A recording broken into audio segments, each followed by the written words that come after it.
Escutar? Alguém certinho? Alguém fala oi aí só pra mim ver se tá gravando o som aqui, por favor. Dá um oizinho aí no microfone. Vamos dar início ao nosso estudo de evangelho. Tá dando pra escutar direitinho, né, gente? Fácil. Beleza. Pessoal, então nós vamos iniciar, né, mais um estudo de evangelho, pedindo aí a Jesus que possa nos abençoar. Nós estamos aqui via aplicativo Jitsi, né, e aqui no Instagram também ao mesmo tempo, né, para quem tiver aí dificuldade com um ou com o outro, né, tem os dois aí como alternativa.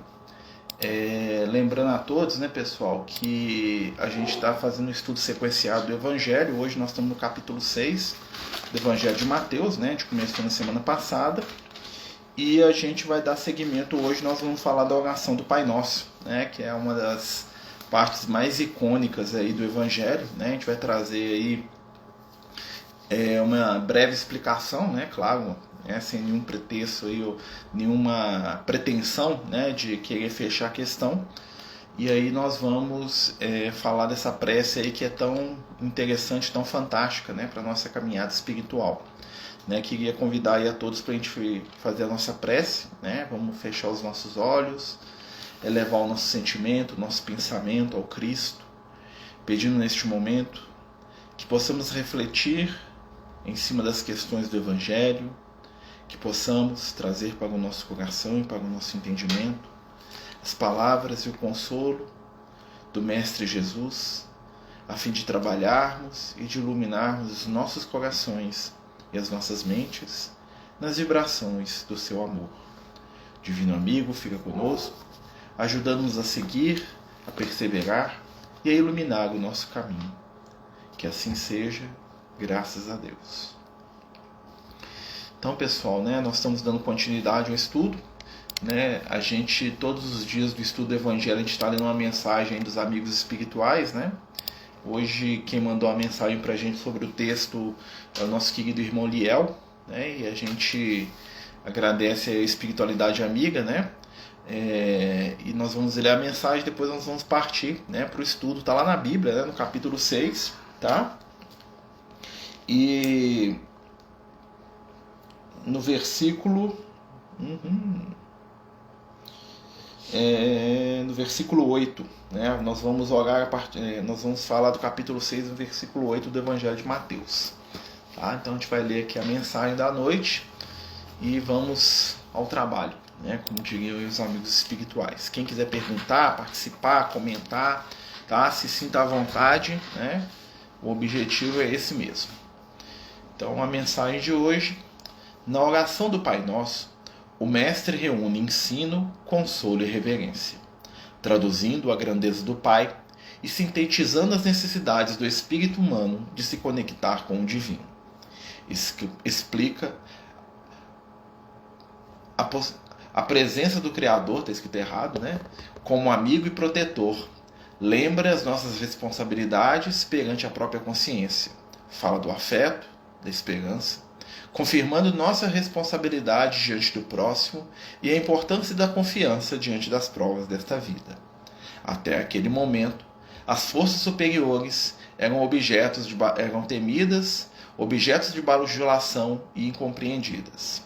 Jesus ensina que o Pai é universal e que o seu amor não tem condições e que, para homenageá-lo, basta o esforço constante de viver de acordo com o amor que ele já plantou em nosso íntimo. Lembra que a medida que usamos para com o nosso próximo será sempre a que nos medirá, e fortalece nossos laços com a certeza de que a proteção divina está sempre sobre cada um de nós. Muitos oram, vários se emocionam com as palavras iluminadas do Messias, mas hoje somos convidados a viver a sua essência em nossas vidas. Lembra sempre da prece que ele nos ensinou e, acima de apenas repetir suas palavras, busque introjetar seus conceitos imortais, pois o Pai Nosso está nos céus de cada coração. Então aqui está falando um pouquinho, né, sobre o sentido da nossa prece, né? A mensagem faltou umas letras, para que na hora de copiar e colar lá perdeu lá umas palavrinhas, mas depois a gente corrige, né? Então, pessoal, a gente vai dar início, né, Semana passada a gente falou, né, a gente estava no início do Evangelho de Mateus, né, do capítulo 6, né, e Jesus falando da importância, né, de entrar para o nosso quarto fechado, da nossa intimidade. Né. Jesus começa a falar um pouco sobre o poder da prece, o poder da oração. Dentro do caminho aí dos ensinamentos da doutrina espírita, lá no Livro dos Espíritos, os amigos espirituais dizem para a gente que a prece serve para pedir, louvar e agradecer. Né? Os amigos espirituais definem esse conceito aí junto com o Kardec. Né? Deixa eu só colocar aqui mais para baixo para facilitar aqui. Né? Eles definem esse conceito com o Kardec. E, né, nós temos ali na oração dominical, né, tão famosa, tão repetida, né, essa prece que nós repetimos aí inúmeras vezes, a síntese do ensinamento de Jesus. Né, nós vamos ver que no Evangelho de Mateus, apesar de não parecer, né, nesse texto aqui, né, os discípulos é que pedem Jesus para ensiná-los a orar. Né. Eu vou ler aqui o texto e vocês vão notar aí algumas diferenças, que é de leitura de Evangelho para Evangelho. Tá? Então vamos lá, pessoal. Vós, pois, orai assim: Pai nosso que estás nos céus, santificado seja o teu nome. Então aqui Jesus, no Evangelho de Mateus, ele já inicia ensinando a oração do Pai Nosso. No Evangelho de Marcos, no Evangelho de Lucas, né, nós vamos perceber que os discípulos pedem para Jesus: Mestre, ensina-nos a orar. E por que eles falam isso? Era muito comum, tá, que os grandes rabinos, né, que eram os grandes mestres em Israel, ensinassem os seus discípulos a maneira correta ou adequada de orar dentro da crença deles. Né? E aí os discípulos de Jesus fazem o mesmo. Eles pedem para Jesus que ele ensine para eles, né, a forma correta da oração. Né? E é claro que Jesus aqui ele não está entrando nessa questão do certo e do errado, mas, né, Jesus está colocando aqui o entendimento no sentido da espiritualização do processo da prece. Né? E a oração do Pai Nosso ele começa, né, de uma maneira bem diversa. Né? As orações até a época de Jesus eram muitas vezes louvores, né, ao Senhor dos Exércitos, né, ao Deus, né, poderoso de Israel, né, ao Deus, né, sangrento, né, que exigia sacrifícios, que exigia vitórias, que exigia força. Né? E o Deus que Jesus transmite é um Deus de paternidade, ou seja, um Deus de amor, um Deus de outro tipo de frequência espiritual. Né? Então, para aquelas pessoas muito acostumadas com a visão de Deus como um ser de poder, né, e de força, muitas vezes, né, o Deus gentil e amoroso que Jesus traduzia era algo estranho. E aí começa Jesus, olha só. Pai nosso, que estais nos céus. Olha só que interessante. Né? Então, no primeiro momento, Jesus define Deus como um pai, né? Ou seja, ele tira aquela questão de um Deus que é um rei, que é um poder, né? Que é algo a ser temido. Depois ele vai, Pai Nosso, né? Traduzindo aí na oração a ideia de que Deus é universal. Isso para a gente é muito tranquilo, mas dentro da Constituição, dentro do entendimento do povo de Israel na época do Cristo, né? O Deus de Israel é um Deus único, né? Deles. Né? Era um Deus particular, um Deus tribal, um Deus que era voltado para as necessidades e para as questões próprias daquele povo. Tá? Era um Deus personalizado, vamos dizer assim, um Deus que estava ali para atender o povo de Israel, ninguém mais. Né? E aí Jesus já começa a expandir nesse conceito. Ele vai tratar Deus como Pai e ele vai iniciar falando Pai Nosso, ou seja, Deus que é Pai de todos. Ele traz a ideia da universalidade, do amor divino. Coisa que era um conceito muito difícil para as pessoas entenderem na época dele. E até hoje para a gente aqui, né, em pleno século XXI, né, a gente tem dificuldade de entender isso. A grande maioria das religiões cristãs ainda é sectária. O que é uma religião sectária? São religiões que traduzem os seus ensinamentos, a sua forma de ver a vida, né, por comportamentos exclusivos. Por comportamentos que são reflexos de povo escolhido. Né? Então a minha igreja que salva, a minha denominação, a minha crença, só quem vai naquela determinada igreja que resolve o problema, na outra não. Deus é o Deus desse povo aqui, que é um Deus fiel, e esse povo normalmente é um grupo fechado de pessoas que acreditam de uma certa forma, né? Que é o reflexo da forma como os judeus na época de Jesus entendiam a divindade.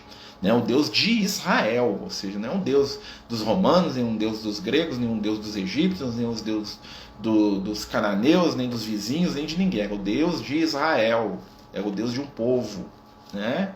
E Jesus, ele universaliza esse conceito, né? Então Jesus, ele traz a ideia de um Deus que é geral, né? Um Deus que não está vinculado a uma ideia de um dogma ou de uma religião qualquer. E isso até hoje, né? A maioria das religiões não entra nisso. Por quê? Porque o objetivo não é esse, né? Porque o objetivo da maioria das religiões ainda é juntar adeptos para sua crença, né? Em detrimento das outras, né? Ou seja, eu tenho que tirar daquela que é falsa e trazer para a minha que é verdadeira, né? E esse é um conceito que a doutrina espírita não trabalha de forma alguma, né? Nós entendemos dentro da doutrina espírita, né? A espiritualidade amiga é sempre incisiva nisso, que o conteúdo religioso não é o fundamental da nossa vida. Não é a religião que eu tenho, nem a religião que eu professo, nem o conjunto de crenças, ou acreditar ou não em Jesus, que faz de mim um ser melhor ou não.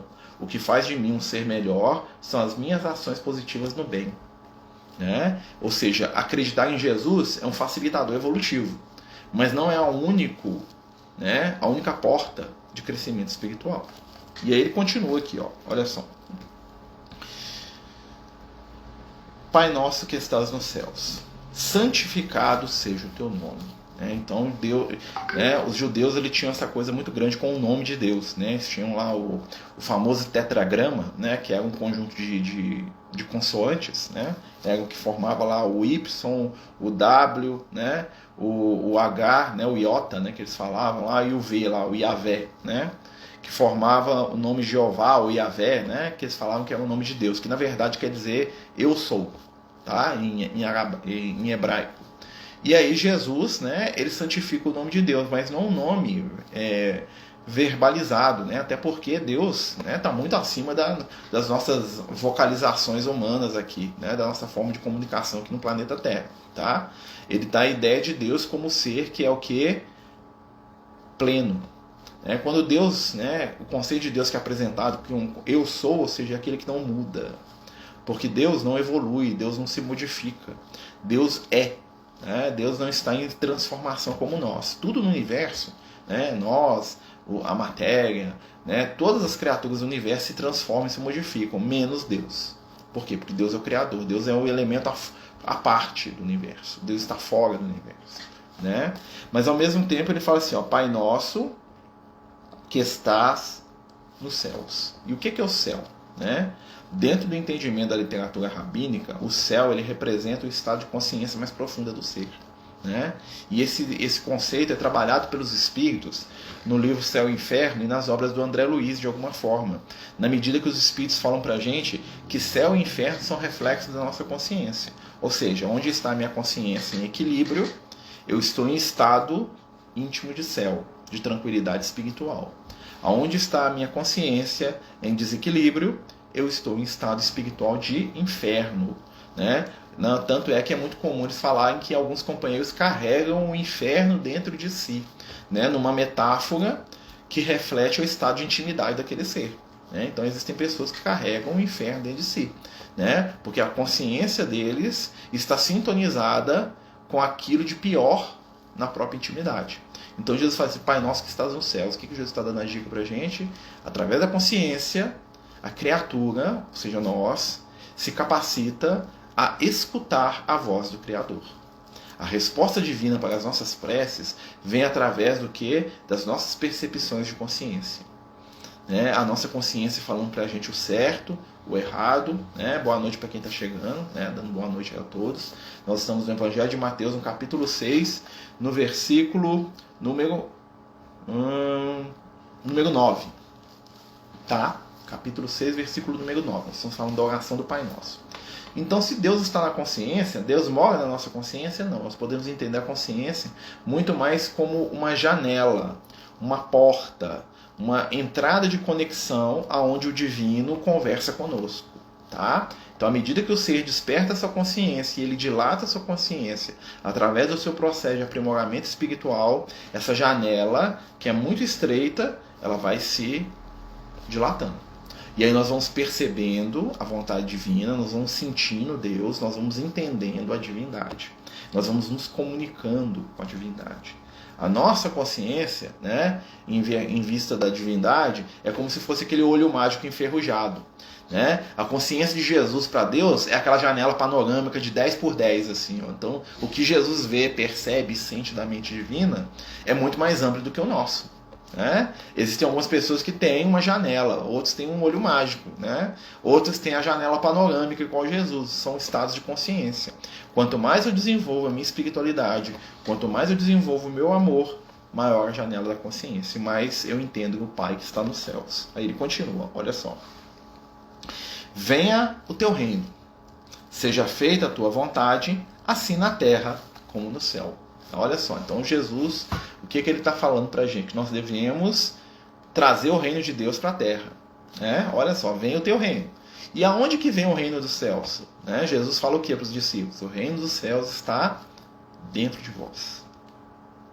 É isso que ele fala? Está lá no Evangelho. Né? E ele fala assim, ó, seja feita a tua vontade, assim na terra como no céu. O que é terra, gente? Terra aqui é o nosso corpo material. Ou seja, a nossa vida prática do dia a dia. O que é o céu? Nossa consciência. Jesus dá a dica para a gente ser feliz. É fazer a vontade de Deus na terra, ou seja, na nossa vivência cotidiana, daquilo que está no céu. Ou seja, aquilo que o céu fala para a gente, seja feito aqui na terra, no nosso cotidiano. A chave da felicidade espiritual é fazer a vontade de Deus que está no céu, que está falando na nossa consciência, né? Está em ressonância com aquilo que nós fazemos aqui, no meu corpo, no meu dia a dia, na minha vida, né? Na minha individualidade. Tá? A Terra, na representação espiritual, é o nosso corpo físico. Né? Lembra lá que lá no Gênesis, né, tem a historinha de Deus criando um Adão, ele pega o bonequinho de barro lá e sopra. Né? Isso é uma alegoria, né, gente? Isso é uma alegoria para explicar que o nosso corpo físico ele é formado pelos elementos do nosso planeta, né? Ou seja, tudo que tem no barro da Terra forma o meu corpo. Os elementos químicos que estão organizados aqui no meu corpo, os minerais, né, o cálcio, o ferro, o magnésio, seja lá qual for, né, todos eles estão presentes na natureza. Ou seja, eu fui formado do barro da Terra. Né?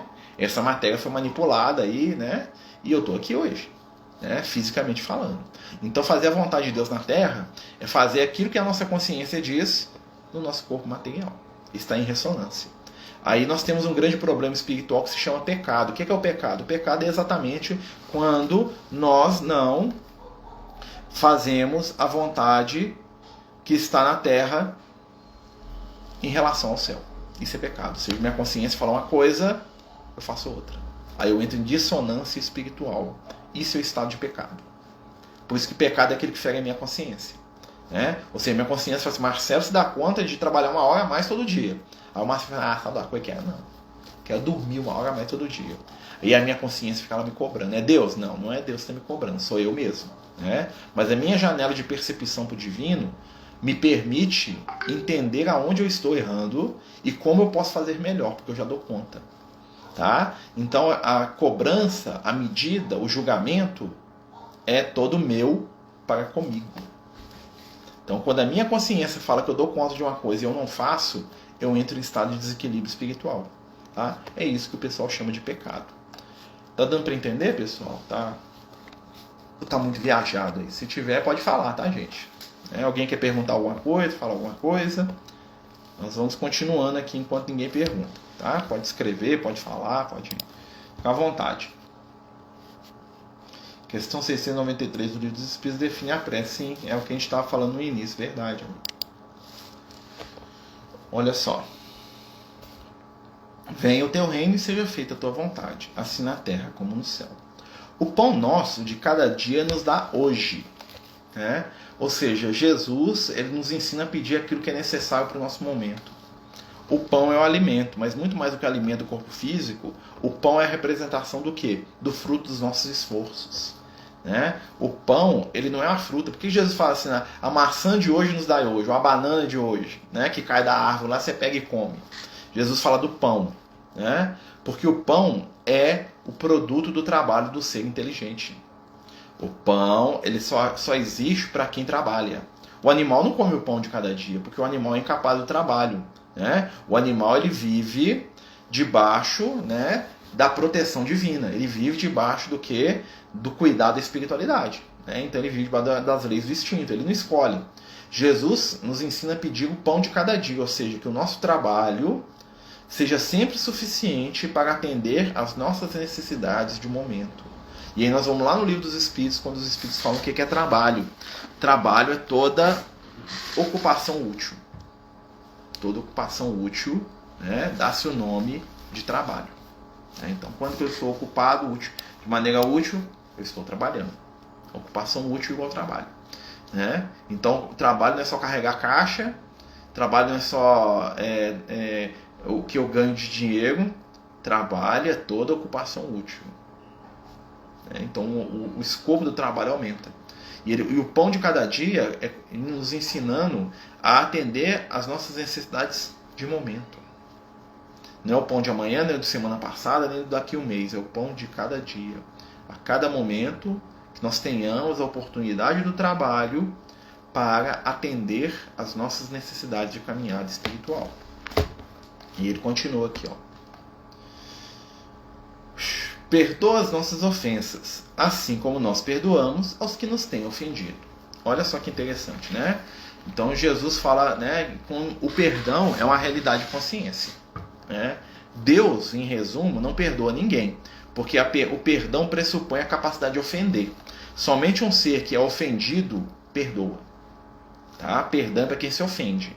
Deus não pode ser ofendido. Nós não temos nível para ofender Deus, muito menos Jesus, qualquer ser superior que seja. Né? Mas Jesus estabelece para a gente o quê? Como ele está falando para a nossa consciência, né? Porque a consciência é o nosso canal de contato com o Pai, o que ele está dizendo? Perdoar as nossas ofensas assim como nós perdoamos. Jesus estabelece, né, a lei da troca equivalente no campo da espiritualidade maior. O que é a troca equivalente? A ação que eu tenho para com o meu próximo vai se traduzir na ação que eu tenho para comigo mesmo. Né? Então, a maneira como eu julgo as ações do meu irmão vão me ensinar e vão me dizer a maneira como eu julgo as minhas próprias ações. Se eu sou uma pessoa extremamente cobradora, se eu sou uma pessoa extremamente incompreensiva, impaciente com aqueles que estão à minha volta, isso vai se traduzir em incompreensão e impaciência comigo mesmo. A medida com qual eu julgo meu irmão nada mais é do que a medida que eu sempre tenho usado para julgar a mim mesmo. Então, se eu sou implacável com a falha alheia, se eu não tenho paciência para as limitações do outro, eu sou implacável com as minhas falhas e eu não tenho paciência com as minhas próprias limitações, por mais que eu fale o contrário, por mais que eu diga que não. A minha forma de agir com o meu próximo é a forma como eu ajo com a minha própria consciência, como eu ajo comigo mesmo. E isso a gente não escapa. Por isso que todo o trabalho do Cristo, na sua lei de amor, é nos ensinar a viver em relação ao outro.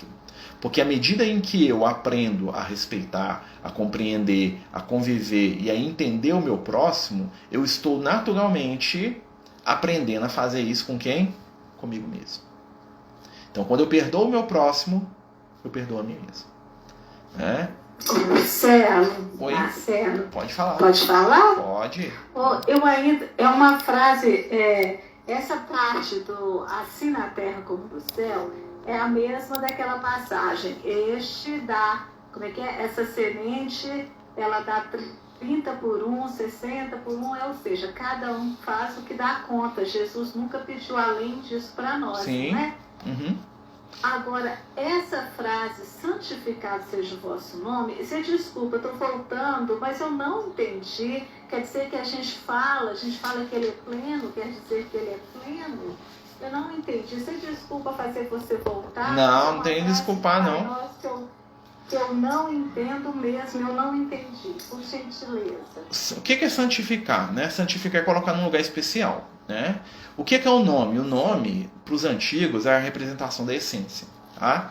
Então, os antigos tinham até um hábito, né? O pessoal no Egito Antigo principalmente, eles nunca falavam o nome verdadeiro dele para ninguém. Por quê? Porque eles acreditavam que o nome da pessoa tinha um poder muito grande.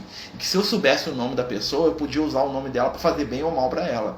Tá? A raiz da magia é o nome. Tá? Tinha até uma história na mitologia egípcia que a deusa Ísis, né? Para quem não sabe, a deusa Ísis é a Maria, né?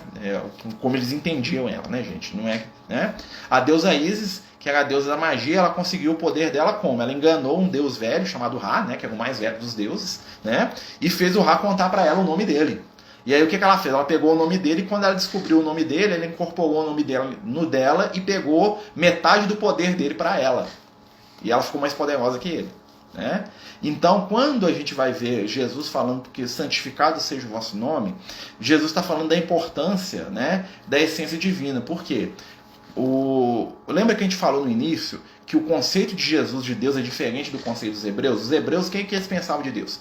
Senhor dos exércitos, poderoso, que vai e que ganha guerra, e que manda relâmpago na cabeça, e que manda dilúvio, e que destrói o inimigo. Não é assim que muita gente pensa sobre Deus? Né? E aí Jesus fala assim, ó, é importante a gente entender o que é Deus de verdade. Santificar o nome de Deus é dar a ele o verdadeiro significado, né? Quando Jesus chama Deus de Abba, que em aramaico, que é a língua mãe dele, né? Ao contrário do hebraico, que era a língua dos eruditos, o aramaico era a língua de todo mundo falar na rua, né? Era a língua de dia da semana, como diria lá o Guimarães Rosa, né? O hebraico, né, era a língua dos nobres, né? Era o latim, né, nosso hoje. O que acontecia? Quando Jesus fala que Deus é Abba, e não é o Deus dos exércitos, do Moisés, Jesus está mudando o conceito da divindade para as pessoas, né? E muita gente ainda é presa no quê? No conceito do Deus do Antigo Testamento. Você vê que muitas religiões focam muito mais o Deus do Antigo Testamento que pune, que protege, né? Que é exclusivista, que escolhe lá e que é caprichoso, que manda para o inferno, né? Porque aquilo ali entra em sintonia com a intimidade da pessoa. Jesus, quando ele fala para a gente sacralizar o nome de Deus, ele está falando assim, nós temos que conhecer Deus no que ele é de verdade. E aí, o que é Deus de verdade? É amor. É Abba. É papai. Né? Ou seja, é paizinho. A relação de Deus com a gente não é uma relação de um rei poderoso com seus servos, que tem que ajoelhar no pé dele. É a relação de um pai com seu filhinho de 2 anos de idade no colinho. Esse que é o grande diferencial do Cristo. E é isso que não entrava na cabeça das pessoas e até hoje não entra. Porque as pessoas querem um Deus de poder porque elas querem exercer poder sobre os outros. Um Deus que é um Deus paternal, gentil e amoroso pede da gente que nós sejamos também o quê? Paternais, gentis e amorosos. Mas eu não quero, eu quero choque. Eu quero o Deus dos exércitos que esmaga meu inimigo. Eu quero ler lá na igreja que o Senhor Deus pesou a mão sobre Faraó do Egito, né? E enviou pragas sobre ele porque ele era desobediente. Mas esse mesmo Deus enviou bênçãos para Jó e deu riqueza, poder e muitos filhos para Jó. Né? Porque isso é um discurso que move mais meu coração, porque eu estou com raiva do meu chefe e eu quero que Deus pese a mão nele, porque ele não é escolhido do Senhor. Eu estou na igreja. Vocês estão entendendo como é que é a construção de raciocínio? Né? E aí o Deus que Jesus prega, né, o Pai amoroso, que é Pai nosso, né, de certa maneira, para quem está buscando conflito, ou está buscando se justificar diante do outro, ou está buscando um Deus que proteja ele, que puna quem ele acha que faz mal para ele, né, é um conceito que não casa. É um conceito que muita gente não quer de Deus. Né? Por isso que a gente fala que hoje muitos de nós ainda estamos vivendo na vibração do Moisés. Nós queremos o Deus do Moisés, nós queremos o Deus do olho por olho, dente por dente, o Deus que pune, o Deus que julga, o Deus que pesa a mão, o Deus que manda para o inferno, né? O Deus de justiça do olho por olho, dente por dente. O Deus de amor de Jesus é meio desconfortável. Ou então nós temos uma visão de meio termo, que é o Deus de amor para a gente e para os escolhidos, que são aquelas pessoas que acreditam no que a gente acredita, e o Deus rigoroso e de justiça para todos os outros que estão do lado de fora. E aí quando Jesus trabalha essa questão de santificar o nome de Deus, aí a gente entendeu o que Deus é de verdade. É essa busca nossa de intimidade, né, de entender o amor divino, porque é muito mais difícil a gente vivenciar e crer num Deus de amor, que é um Deus universal, do que crer num Deus de justiça. Por quê? Porque o Deus de justiça está sempre do nosso lado. A justiça pende porque, na minha visão, eu estou sempre certo. Na minha visão, quem não concorda comigo é sempre o mal. Né? Não é assim que nós somos? Raramente a gente fala assim, olha, eu errei, hoje o malvado da história aqui hoje fui eu. Né? E muitas vezes nós somos. Nas nossas relações interpessoais, às vezes o vilão da história sou eu.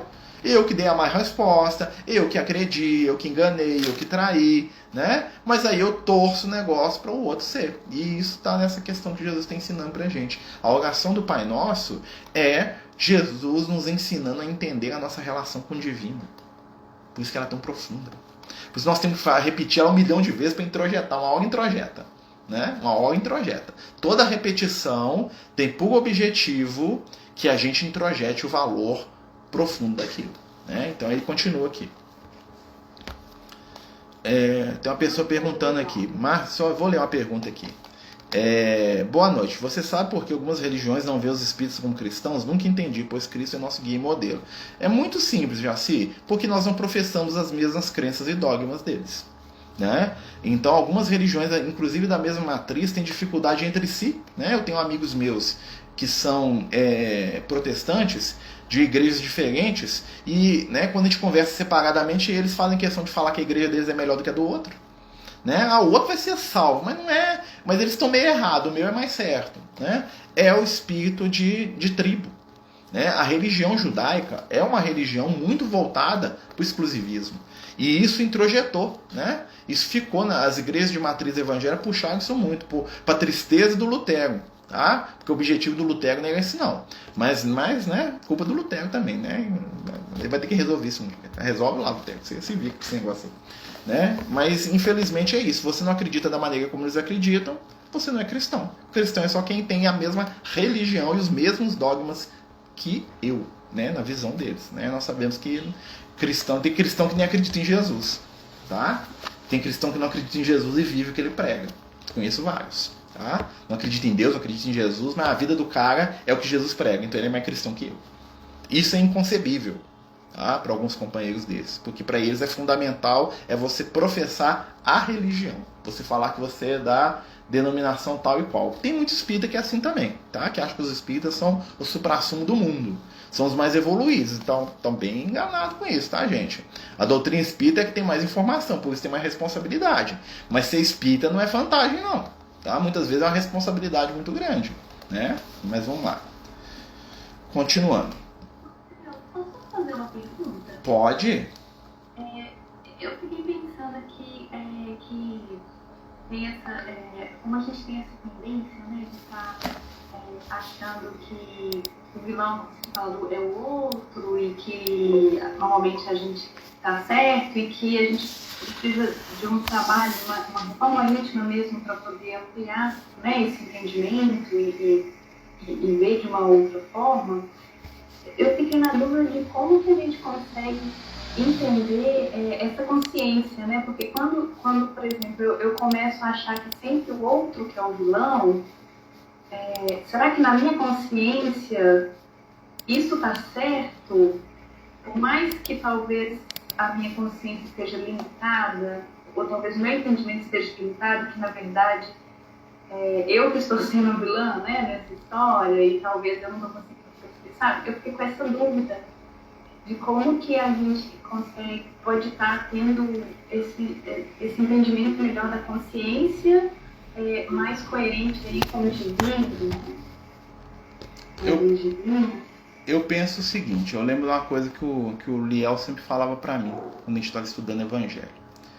É o seguinte, a nossa responsabilidade sobre alguma coisa, ela está sempre na medida do que a gente entende. Né? Se eu entendo um pouco mais do que o meu irmão da outra religião, eu sou mais responsável espiritualmente do que ele. Ou seja, né? Pegando aqui o que o nosso amigo Jesse estava falando aqui, se o meu irmão evangélico me acha não cristão, porque dentro da conceituação dele eu não acredito nos mesmos dogmas da religião dele, né? Ele está dentro da expressão de raciocínio dele, é o que ele dá conta. Mas eu, dentro daquilo que eu conheço, dentro de uma visão, né, que já me permite entender que os valores humanos é que formam, né, a minha capacidade ou não de ser cristão, eu não tenho o direito de ser preconceituoso contra o meu irmão da igreja evangélica. Porque ele está se movimentando dentro daquilo que ele dá conta. Da mesma forma, na minha relação com o outro, né, à medida que eu entendo que o outro é falho, eu vou entender também que eu sou falho, então eu vou cobrar menos de mim. Né? Que a questão toda não é que você deixe de perceber as suas falhas ou perceber que às vezes você está errando e sendo o vilão da história dos outros. É você entender por que você está sendo assim. Porque muitas vezes o que a gente faz é fruto não da nossa maldade, e sim da nossa fragilidade humana. Né? Muitas vezes nós não damos conta. A gente atropela os outros e dá uma má resposta porque a gente, né, saiu, soltou. Né? E assim, quando eu entendo que o meu irmão faz isso comigo também, que não é por maldade, que ele fofocou da minha vida, que ele falou mal de mim, que ele me traiu, que ele me enganou na minha visão, e se porque ele foi fraco naquele momento, e aí eu começo a pensar, nossa, mas eu também já fiz isso algumas vezes. Né? E aí eu vou começar a estabelecer empatia espiritual. E aí o que vai acontecer? Eu vou sofrer menos, eu vou me cobrar menos, eu vou ser menos vilão da história, porque eu vou me ver como alguém frágil também. Falo, pega aí, não, assim como eu tenho que perdoar, eu tenho que também, né, eu tenho que tentar melhorar, mas eu sei que tem umas coisas aqui que eu não dou conta. Né? Então essa questão não é a gente se julgar, e sim a gente se amar, se compreender. Né? Liga... Oi? Eu entendi. Tá muito ligado com a gente mesmo. Né? Muitas vezes o erro do outro com a gente nos ensina muito. Né? Eu lembro que uma vez um amigo espiritual falou isso pra gente lá na reunião mediúnica. Falou assim, olha, o problema não é o outro ter preconceito com você, o problema é você ter preconceito com o outro, porque você já sabe. Você tem informação que ele não tem. Você entende que Deus é universal, ele entende que Deus é um Deus quase que de tribo. Né? Então você não pode cobrar que o outro entenda o mundo pela sua perspectiva. Imagina se o Cristo viesse até você aqui hoje e cobrasse que você entendesse Deus do jeito que ele entende. Seguir né? Jesus ia estar dando uma rasteira na gente. Né? Como que nós, né, que somos extremamente mais jovens, espiritualmente falando, que Jesus, vamos entender Deus do jeito que o próprio Cristo entende? Não vai. Ele não vai cobrar isso da gente. Nós não temos que ter o entendimento que Jesus tem sobre a vida. Nós temos que ter o entendimento que nossa consciência, nesse momento, dá conta. Né? Então vamos lá, vamos seguir. Pode, gente, quem tiver que falar, pode falar. Tá? Se tiver que continuar semana que vem, não tem problema nenhum. Nosso objetivo não é vencer aqui, não. Olha só. Não nos deixe cair em tentação, mas livra-nos do mal. Olha que interessante, né? O que é o mal, hein?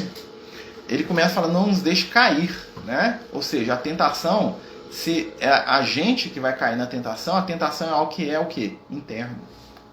E o que é a tentação senão as nossas fragilidades? Senão os nossos valores não consolidados, né? O que é por que nós estamos num mundo de prova, gente? O que é a prova? A prova é um teste. Um teste se determinado valor da nossa caminhada espiritual foi ou não consolidado. Né? Eu sempre conto a historinha lá do rapaz que era mulherengo. Né? Imagina, o Marcelo, né, na última encarnação, era um mulherengo de mão cheia. Não era não, tá, gente? Né? Mas eu vou falar o Marcelo porque, né? Então o Marcelo na última encarnação era um mulherengo de mão cheia. Tinha uma meia dúzia de namorada, traía a companheira dele, e fazia tudo que era estripulia, e aproveitava de todo mundo, e enganava, e tudo para ter prazer. Né? Porque o Marcelo só pensava nele, egoísta e só. Né? Aí o Marcelo foi pro plano espiritual. Chega o Marcelo no plano espiritual moralmente destruído, né? Porque todas as feridas que eu implanto no meu irmão e no meu próximo refletem em mim, né? Cheio de companheira lá com raiva do Marcelo, porque o Marcelo prometeu, mentiu, me enganou. E o Marcelo já tem um nível de consciência de saber que isso é errado. Aí que é o problema. Quando o Marcelo não sabe, tudo bem. Ele não sabe, ele está vivendo ali pelo instinto. Quando o Marcelo sabe, ele chega no mundo espiritual, preciso reencarnar para resolver isso. E aí o que acontece? A própria consciência do Marcelo, sabendo das limitações do Marcelo no campo do relacionamento afetivo, né, impõe, né, por reflexo espiritual, que o Marcelo vai ter uma dificuldade extrema no contato com o sexo oposto. Né? E o Marcelo reencarna, né? E o Marcelo nasce, reencarna, é um menininho muito bonitinho. O dia que o Marcelo chega na adolescência, a primeira menina que o Marcelo apaixona, né, que é assim, na infância ou na adolescência, né, o Marcelo não consegue abrir a boca na frente da menina. Ele tem vergonha, ele é tímido, a menina acha ele um cara esquisito, todo mundo acha ele estranho. E isso no primeiro relacionamento, no segundo, no terceiro, no quarto, no quinto, no 10º, no 20º. O Marcelo chegou aos 30 anos de idade, né, sem nunca ter tido uma namorada. E durante esses 30 anos, né, que ele está lá sofrendo com essa situação, né? Ele chora, ele faz prece, ele pede para os espíritos, porque ele é médium, né? Ele pede para os espíritos para poder explicar por que ele não pode ter uma namorada. Ele queria ter uma namorada, mas ele tem uma namorada, os meninos não gostam dele. Todo mundo acha ele estranho, mas ele é um cara tão legal, ele fica vendo os amigos dele lá, traindo as namoradas e fazendo coisa errada. E ele fica pensando, nossa, se fosse eu, não ia trair ela nunca. Se fosse eu ia respeitar, eu ia amar, nunca que eu ia fazer isso com a menina, né? Vocês estão percebendo o que está acontecendo com o Marcelo nesse momento? O Marcelo está passando por um processo de expiação. Entretanto, né, quando o Marcelo vê a situação que ele é causador no outro fazendo, aquilo ali, ele começa a perceber que a dor dele é a dor do outro. E aí ele começa a se programar e a se querer melhor. E ele começa a anelar o melhor. Ele começa a falar assim, olha, se a Mariazinha fosse minha namorada igual ela é do meu amigo, eu nunca ia fazer o que o meu amigo faz com ela. E aí o Marcelo vai nessa onda, né? Ele está ali passando por um momento de privação para ele poder ver que, né, o negócio ali, né, respeito, né, amor é outra coisa, né, aproveitar, né, não é fácil. Aí chega um determinado momento que a consciência do Marcelo entra no equilíbrio, a espiritualidade, ou o próprio Marcelo com ele mesmo, né, na intimidade da consciência, fala assim, beleza, agora o Marcelo não precisa mais ter essa limitação. E aí o que vai acontecer? A espiritualidade tira lá, né, a trava, vamos dizer assim, e o Marcelo sai um dia lá, aqueles dias tristes dele, e ele vê uma mocinha ali, a mocinha pela primeira vez, né, acha o Marcelo interessante, começa a conversar, assim, meu Deus, é o amor, finalmente, né? Aí o que vai acontecer? O Marcelo tem a oportunidade de recomeçar o relacionamento afetivo com alguma daquelas que ele feriu lá na vida passada. Lembra? Né? Agora você vai resolver, olha só, você prometeu, né? Você viu que o negócio é pesado, isso em qualquer área da nossa vida. E aí o que acontece? Chega esse momento e o Marcelo vai lá, começa a namorar, vão casar, casa, aquela coisa linda, tudo maravilhoso, né? E aí aquela vibração que o Marcelo tinha na encarnação passada, né, de só olhar para a moça e a moça ficar apaixonada, né, de ter uma lábia para convencer tudo que é menina, volta. E aí o Marcelo percebe que ele casado, agora lá no serviço dele, né, aquela colega de trabalho tá dando bola, aquela vizinha tá dando bola, aquela amiga lá da casa espírita tá dando bola. Aí o Marcelo entra em que estado? Estado de prova. O Marcelo consolidou a conquista? Ou o Marcelo vai tornar o estado anterior lá dele, lá de desequilibrado no campo do sentimento? Né? Essa é a tentação de que Jesus está falando. Todos nós, ao estarmos reencarnados, estamos passando por limitações para aprendermos a lidar com o excesso. Porque o que faz a gente cair espiritualmente não é a limitação, é o que nós temos fácil. Então aquele companheiro que tem a oratória fácil vai passar pela prova do quê? De passar a perna nos outros, enganar, mentir. O companheiro que tem facilidade econômica, ele vai passar pela prova de que eu posso ter uma facilidade justa e honesta e ganhar o meu dinheiro com trabalho e esforço, ou eu posso passar a perna nos outros, tirar vantagem de todo mundo e ficar rico à toa. Aquele companheiro que tem uma vibração no campo afetivo muito forte, né, uma atração pela, né, que atrai, né, os outros seres humanos, ele pode ser a pessoa que vai usar o afeto dele de maneira equilibrada, ou aquele cara que vai atirar para todos os lados. Vocês estão entendendo? Aquela pessoa que detinha um poder, né, e que desbandeirou no poder, ele vai receber um cargo público, ele vai ser um político, ele vai ser eleito numa eleição, ele vai ser um síndico, né, ele vai ser o presidente da república, ele vai ser alguém que tem poder. Vai ser o presidente da casa espírita, né? E lá nessa... E a questão não é ele ser o presidente da república, da casa espírita, né, ou seja, o síndico do prédio. É a prova de como que ele vai lidar com essa situação. E é isso que Jesus está trabalhando com a gente. Olha, quando ele fala aqui, eu vou repetir aqui, ó. Ele falando aqui pra gente, ó. Não nos deixe cair em tentação, mas livra-nos do mal. Como que nós nos livramos do mal? Trabalhando o bem. Livrar do mal não é Deus descer e pôr a mão na frente da gente e não deixar a gente fazer alguma coisa. O mal, ele desaparece na nossa vida quando nós cultivamos os valores positivos do bem. Cultivo o bem, não vai ter espaço para o mal. Né? Muitas vezes a gente fala assim, como é que eu livro de um vício? Eu sou um cara viciado. Né? Todo dia eu ligo meu computador aqui e vou ficar vendo anime até 3 horas da manhã. Né? E eu não consigo parar, porque eu sou apaixonado. Né? Eu já vi o Dragon Ball, já vi os Cavaleiros do Zodíaco, eu tô aqui, viciado em anime. Né? Como que eu faço para libertar do vício dos animes? Né? Se isso me prejudica. Né? O que eu faço? Porque os espíritos falam, a gente fala assim, não, que eu não vou ver nunca mais. Mentira. Porque aí eu vou ver outro dia, eu vou ver escondido, eu vou ocupar meu tempo.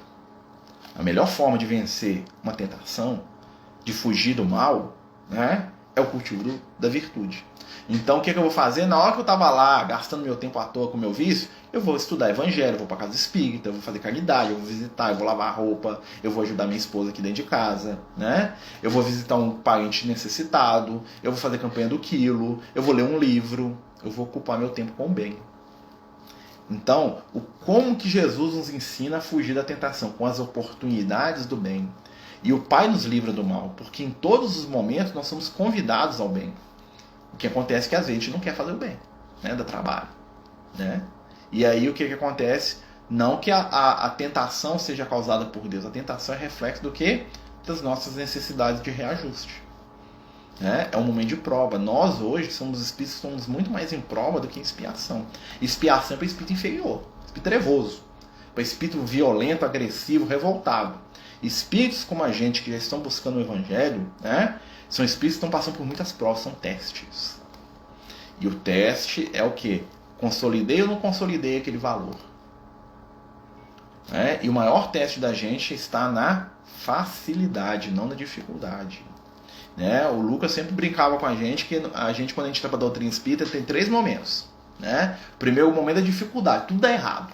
Você vai fazer culto, alguém te liga, o telefone toca, é a hora da novela, a visita chega na sua casa, acaba a luz, você esquece, Aí depois você começa a fazer o culto, Aí deu certo, aí vem a facilidade, A namorada te chama para passear, você arruma aquele emprego que ganha 3 vezes o salário que você ganhava para você fazer logo na hora lá do trabalho espiritual, você tem dinheiro, você pode viajar, passear, fala assim, não, hoje eu não vou, não, porque eu tenho que passear, eu tenho que viajar, agora é o momento de eu cuidar de mim mesmo, assim que eu te falo hoje tem um negócio de cuidar de si mesmo, e normalmente isso é desculpa para ser egoísta, tá?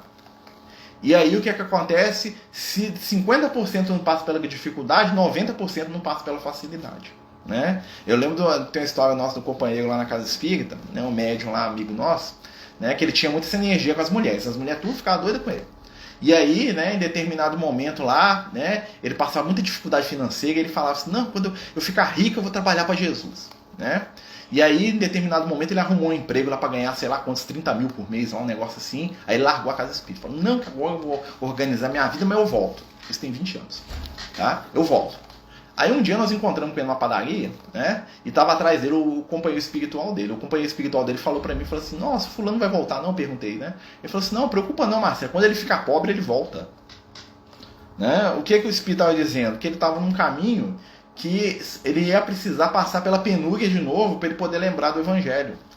Porque quando ele entrou na riqueza, que é o que ele tanto queria e que ele prometeu que ia fazer acontecer depois de rico, ele se perdeu naquilo, ele está tão envolvido em ganhar dinheiro, que a vida dele está passando. E toda vez que ele me vê, ele constrangidamente ele me fala, tô voltando, hein, vou voltar, me dá, tô indo lá na casa espírita, um dia eu vou lá, tô indo, hein, tô chegando. Não pode contar, semana que vem eu tô lá. Tem 20 anos.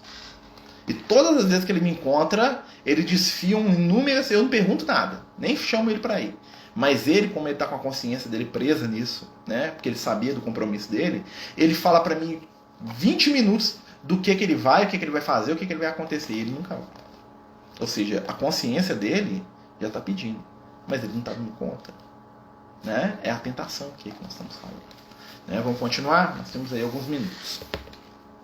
Gente, quem quiser perguntar alguma coisa, fica à vontade.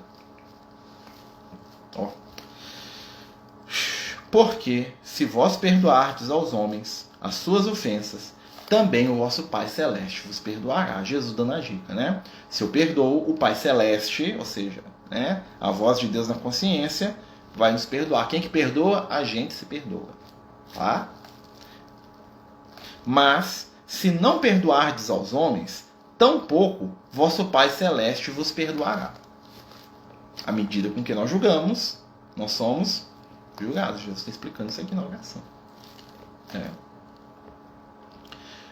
Quando jejuais, não façais como os hipócritas, que se mostram tristes e que desfiguram seus rostos para mostrar aos homens que jejuam. Na época de Jesus tinha esse negócio de jejuar. O cara ficava lá um dia sem comer, que era um dos preceitos da religião judaica.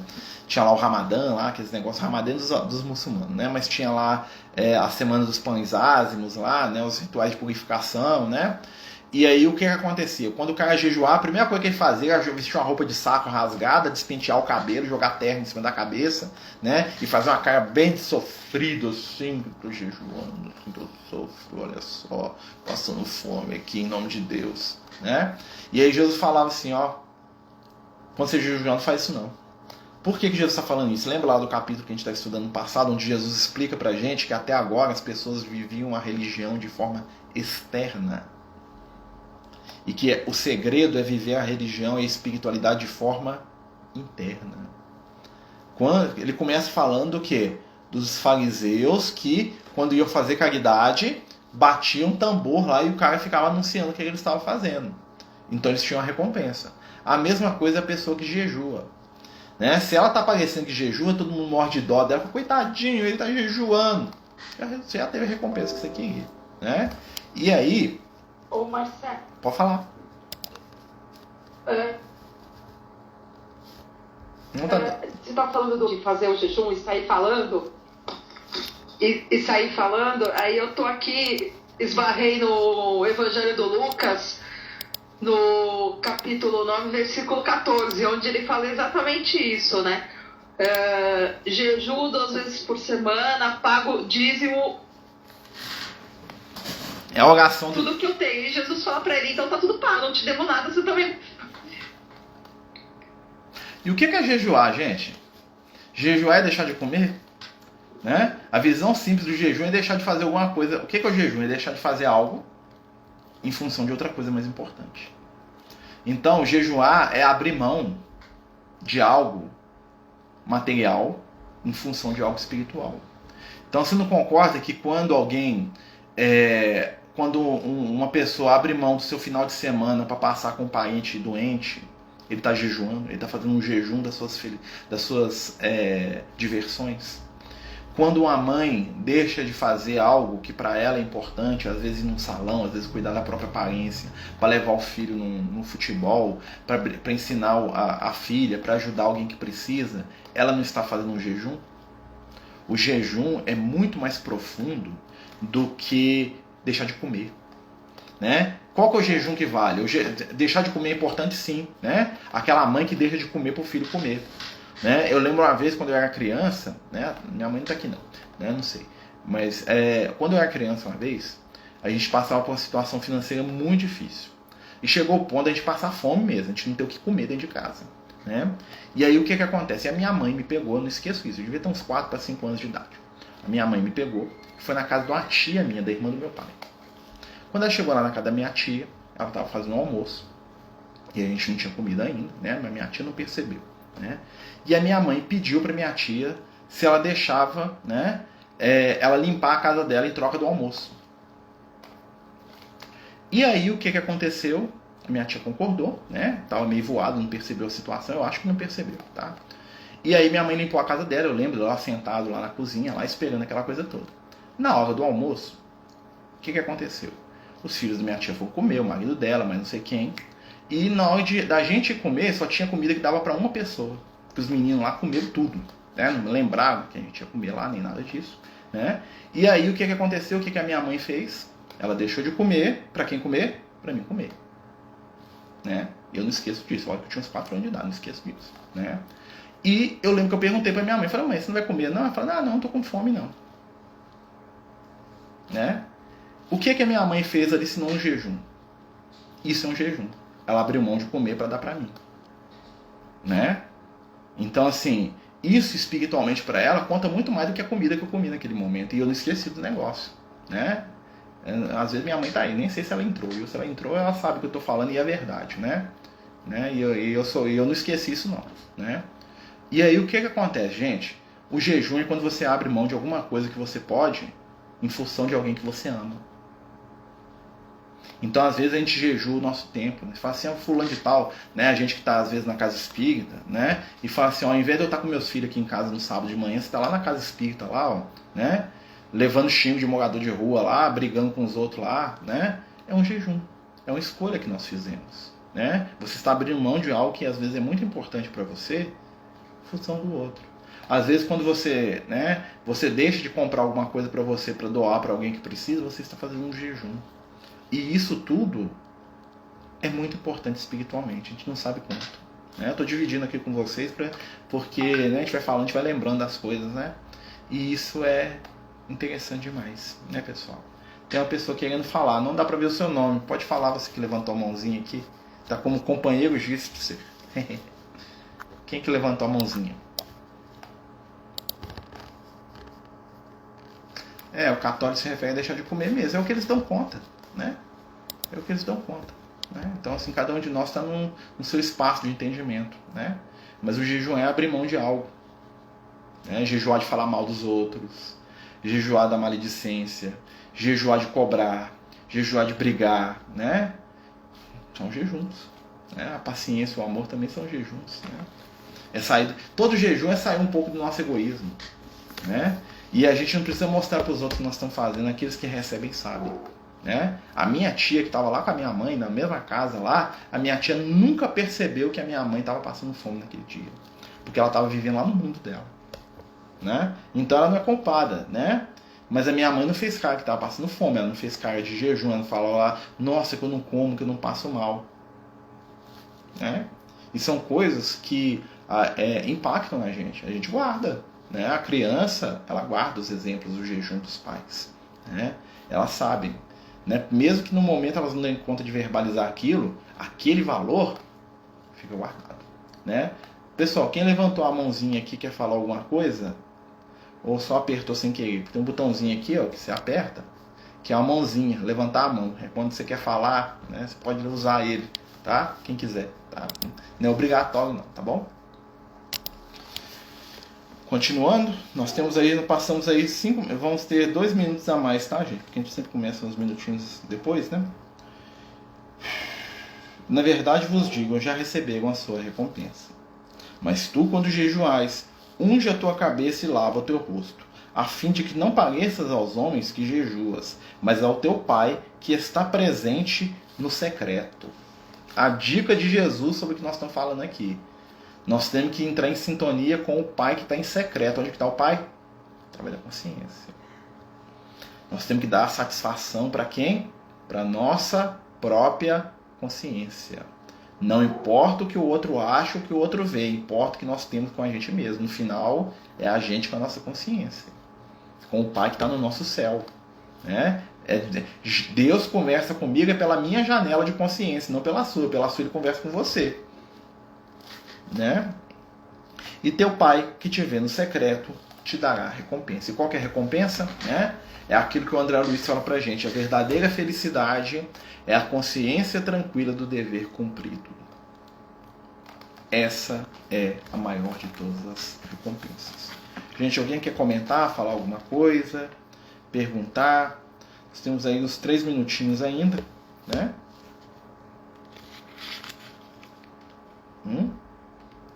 Semana que vem nós vamos continuar com o capítulo 6, tá? Nós vamos pegar aqui do versículo 9, né? Não acumuleis para vós tesouros na terra, né?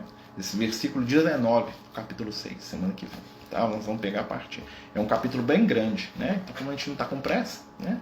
Semana que vem nós vamos conversar com Jesus sobre o acúmulo. O que é acumular? Né? Acumular é todo aquele valor que eu tenho que eu não distribuo, né? O problema não é ter o valor. O problema é quando você acumula, ou seja, quando você, né, tem algo que você não movimenta, que você não distribui. A posse em si não é crime. O crime é não saber utilizar da maneira adequada. E é crime aos olhos de quê? Da nossa consciência. À medida que a minha consciência desperta, eu entendo, eu amo, eu vivo em si. Pessoal, nós vamos terminar nossa reunião, né? Se ninguém tiver nenhum comentário para fazer, nenhuma pergunta, né? Vai ficar salvo aqui no Instagram, né? Quem quiser acessar pelo Instagram aqui do Amigo do Caminho, né? Fique à vontade. Nós vamos fazer a nossa prece para terminar. Lembrando a todos, gente, que amanhã, né, às 8 horas, nós temos um tratamento espiritual, tá? Quem quiser participar com a gente, o tratamento aqui via Instagram, tá bom? Elevando os nossos pensamentos ao Mestre do Amor, pedimos que neste momento, as mãos misericordiosas do Cristo envolvam o nosso coração. Que possamos receber o afeto, o carinho, o entendimento e a paz. Que a nossa consciência reflita sempre a luz do mais alto. Que possamos entrar em sintonia entre o céu dos nossos pensamentos e a terra dos nossos potenciais. Que possamos compreender, respeitar, amar e servir nas lides do bem, sem qualquer outro móvel que seja o do dever, o do amor, da caridade. Divino Mestre, abençoa os nossos lares, aqueles que amamos. Abençoa a nossa família. Abençoa os ambientes que nos recebem. Abençoa esta luz que se faz sobre cada um de nós. Ilumina cada lar, cada coração, levando a todos aqui presentes a vibração suave do teu amor. Agradecemos a espiritualidade amiga que nos sustenta e nos ajuda nesse estudo. E pedimos a todos que que possam juntos vibrar, trabalhar e servir ao amor. Fica conosco, Senhor, hoje e sempre. Que assim seja. Graças a Deus. Então, meus amigos, boa noite. Deus abençoe todos nós, né? Até amanhã às 8 da noite, onde nós vamos ter o tratamento espiritual, né? Todos estão convidados aí, né? Nosso tratamento faz toda sexta-feira. Muita paz, muita luz para todos vocês. Muito obrigado aí pela atenção, pela boa vontade. Desculpa aí por qualquer coisa, tá bom? Jesus nos abençoe.